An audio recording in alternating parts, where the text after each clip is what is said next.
Ever since Scar, Larry and Renius had their 100th birthday, Peter Sam had been worried. He kept on saying that the real Duke never came. "Rubbish," said Duncan. "Of course he was real." "All the same," Peter Sam persisted, "he wasn't our Duke." "Our Duke," said Sir Handel, "is an engine." "You're as bad as he is. All engine dukes were scrapped. Ask Duck." "Duck doesn't know everything," Scarlowy put in quietly. "Tell us about him, you two." Here is one of the stories that Peter Sam and Sir Handel told about Grandpuff. It happened when Sir Handel was new to the line. Now, have you remembered that in those days he was called Falcon and painted blue? You have. Now we can begin. The manager came to see him one day and said he was pleased with his work so far. "Now, Falcon," he went on, "you must learn the mountain road." "Yes, please, sir," said Falcon, excited. "So tomorrow you shall go double-heading on it with Duke. He'll explain everything." Falcon didn't like this. He thought Duke was a fusspot and a regular old fuddy-duddy. Duke's train was one for holiday-makers. He called it the picnic. Falcon was ready when Duke arrived. Duke drew forward beside him. "Listen," he said, "the mountain road is difficult. You take the train, and I'll couple in front." "No," said Falcon, "I'll lead. How can I learn the road with you lumbering ahead, blocking the view?" "Suit yourself," said Duke shortly, "but never mind the view. Attend to the track." "Look at the track," he puffed again on starting. "Never mind the view." "Fuss-pot, fuss-pot," puffed Falcon on starting. "Fuddy-duddy, fuddy-duddy, fuddy-duddy."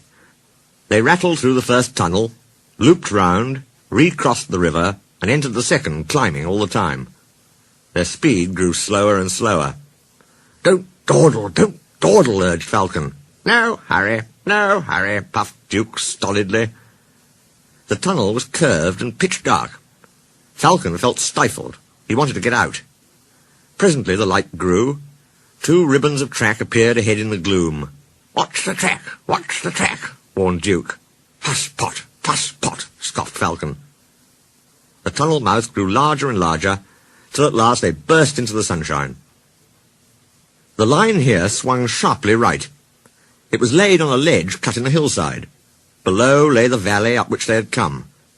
Track and buildings looked tiny, like toys. No one quite knows what happened next. Duke said there must have been something on the track, and Falcon hadn't kept a good lookout. Falcon said he was dazzled, so how could he keep a good lookout? Anyway, their coaches had barely cleared the tunnel when Falcon lurched. His front wheels, derailed, crunched over sleepers and ballast. He came to rest with one wheel uncomfortably near the edge. Duke had saved Falcon. Now he held on grimly with locked wheels and taut couplings. "Young idiot," he hissed. "Stop it! I can't hold you if you shake." Falcon tried hard to stop shuddering. Quickly, Duke's driver and fireman chocked his wheels and strengthened the coupling between the 2 engines. "Thank you," said Duke. "Now I'll manage." With Duke secure, the 2 crews, helped by a plate layer, propped up Falcon's front end. They were looking forward to a rest when Duke began wheeshing in an alarming way. His fireman ran to his cab. "Water!" he cried. "We want water, quickly!" The platelayer's cottage stood nearby. He explained to his wife, and the passengers borrowed jugs, buckets, kettles, saucepans, anything, in fact, which would hold water.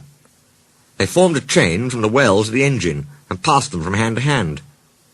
The fireman, meanwhile, reduced his fire and anxiously watched the gauge. It was hot and tiring work, for Duke needed many gallons. But at last the fireman shouted cheerfully, "We're winning! Don't weaken!"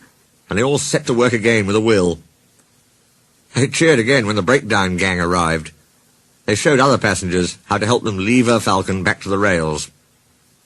The manager was at the top station. He said he was sorry about the accident and thanked the passengers for their help. "Not at all," they said. "We admired the way you put things right and enjoyed the adventure." They thanked Duke and his crew for preventing a nasty accident. "Your Duke," they said, "is a hero. He stood firm like a bulldog and just wouldn't let go."